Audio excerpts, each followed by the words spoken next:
if every time you started a project or a beat, you finished it? The unfinished beat is a problem that so many producers deal with, and in this video, I'm going to show you exactly how to finish every beat that you start. I'm Now Waves, and I believe that with the right education and with the right tools, every single producer has the potential to make fire music and get major placements. My goal is to equip aspiring producers with the skills and abilities that they need in order to thrive in the music industry. One of my mantras is produce for artists, not producers. I've produced for artists like Lil Baby, Chris Brown, Lil Durk, Pooh Shiesty, and the list goes on. Now on this channel, I teach all of the things that I've learned through my experience in the industry and working with major artists so that you can get those major placements too. Now let's get into finishing these beats. In order to produce for a lot of artists at a high level, you have to have a large catalog of music. This takes me to the first thing that stops producers from finishing their beats. You have no time constraints. Give yourself a deadline. Imagine you get an opportunity to work with an artist like, let's say, Future, and Future's working on his album, and he has 4 tracks that he needs from you. He's like, yo, I need 4 beats from you. So send me those 4 beats by Saturday. And right now, let's say it's Thursday. So you have the rest of Thursday and Friday to make your beats. You have to finish those beats in that time period. If you don't, then you will miss out on that opportunity. Our music can always be improved.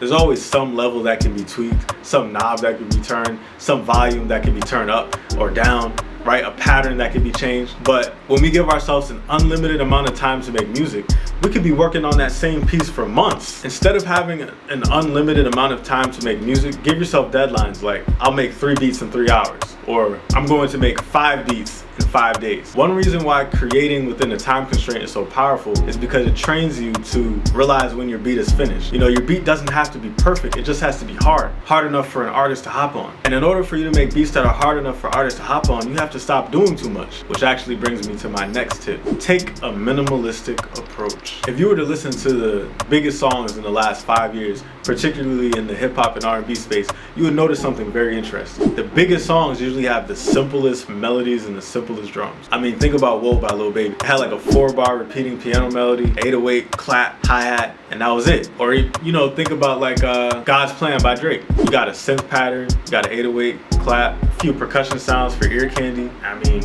one other lead, maybe one other melody sound, like 2 melody sounds all together. Now think about what you try to do with some of your beats. You got 4 different 808s in there, 10 melody patterns, you got 6 switch ups, you got effects, you got screams and air horns and sirens. It's like, yo, chill, bro. You don't gotta do all that. Not if you're trying to produce for artists. If you're trying to win a beat battle, maybe, but is that what you're trying to do here, or are you trying to make some, trying to get some plaques? I'm trying to get some plaques. The people that I want watching me is the people that are trying to get some plaques. So if you're trying to get some plaques, you know, I'm the guy.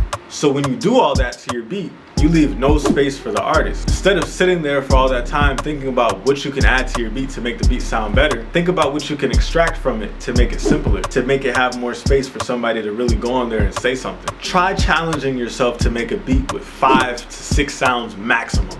I guarantee you're gonna finish that beat. I forgot who said this, but this idea has stuck with me for a very long time. He said, if you're making a beat and the beat is like almost done, but you feel like something is missing, a lot of times, the thing that's missing is an artist. So if it's an artist, just export the beat. The last tip I'm going to give you is to stop overthinking it. Making music is supposed to be an enjoyable thing. It's supposed to be fun. It's supposed to be something that you could lose yourself in. It's not supposed to be something that you're constantly ruminating about, like, dang, is my 808 hitting hard enough? Oh my gosh, this beat, this melody is ass. I don't know what to do with this. Like, is it done? Like, that's not how you're supposed to be approaching this. It's supposed to be a fun endeavor. It's supposed to be something that you can express yourself with. So when those negative thoughts start to arrive, you've got to combat those with more positive thoughts like, yeah, this beat isn't that good right now, but I know I have the power to change it and make it better. Or, yeah, my beats aren't as good as Take Keith's yet, but that's why I'm working on them, so that one day they will be as good or better, right?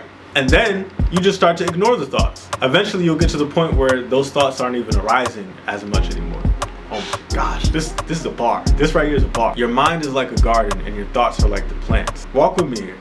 Walk with me, right?